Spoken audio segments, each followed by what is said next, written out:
ನಮಸ್ಕಾರ.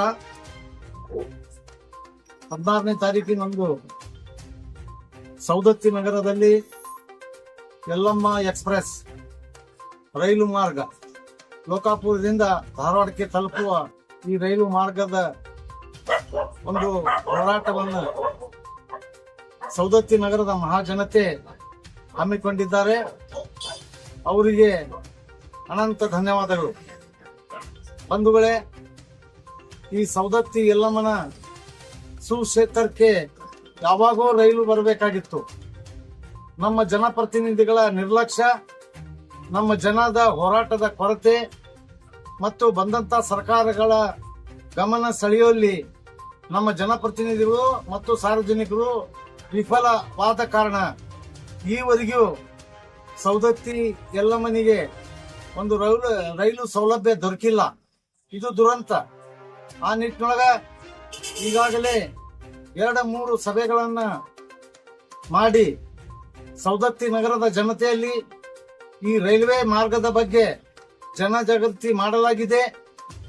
ಜನನು ಕೂಡ ರೈಲ್ವೆ ನಮ್ಮ ಊರಿಗೆ ಬರಲಿ, ರೈಲ್ವೆ ಬಂದ್ರೆ ನಮ್ಮ ಸೌದತ್ತಿ ನಗರ ವ್ಯಾಪಾರ, ಉದ್ಯೋಗ ಮತ್ತು ಪ್ರಯಾಣಿಕರಿಗೆ ಅನುಕೂಲ, ಅಭಿವೃದ್ಧಿ ಆಗತ್ತ.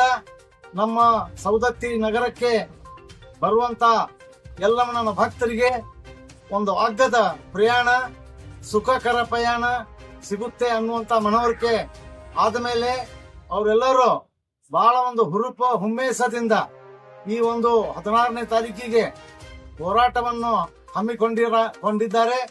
ಅವ್ರಿಗೆ ಅಭಿನಂದನೆಗಳು.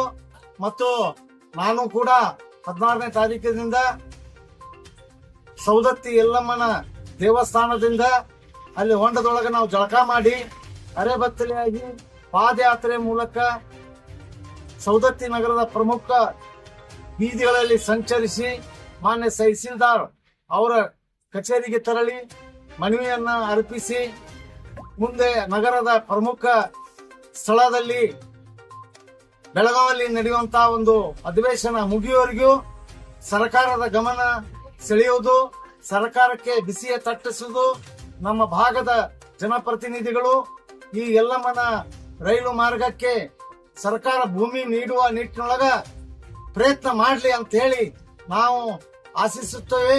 ಅದರಂತೆ ಸೌದತ್ತಿ ನಗರದ ಮಹಾಜನತೆ ಈ ಹೋರಾಟಕ್ಕೆ ಸಕ್ರಿಯವಾಗಿ ಪಾಲ್ಗೊಂಡು ಈ ಹೋರಾಟ ಯಶಸ್ವಿಗೊಳಿಸಿ ರಾಜ್ಯ ಸರ್ಕಾರ, ಕೇಂದ್ರ ಸರ್ಕಾರಕ್ಕೆ ಭೂಮಿಯ ಕೊಡುವ ನಿಟ್ಟಿನೊಳಗ ಒಂದು ಬಿಸಿ ತಡಿಸುವಂತ ಹೋರಾಟಕ್ಕೆ ಬೆಂಬಲ ಮಾಡಬೇಕಂತ ಹೇಳಿ ನಾನು ಎಲ್ಲರನ್ನ ಹೃದಯಪೂರ್ವಕವಾಗಿ ಮನವಿಯನ್ನ ಮಾಡ್ಕೋತೇನೆ.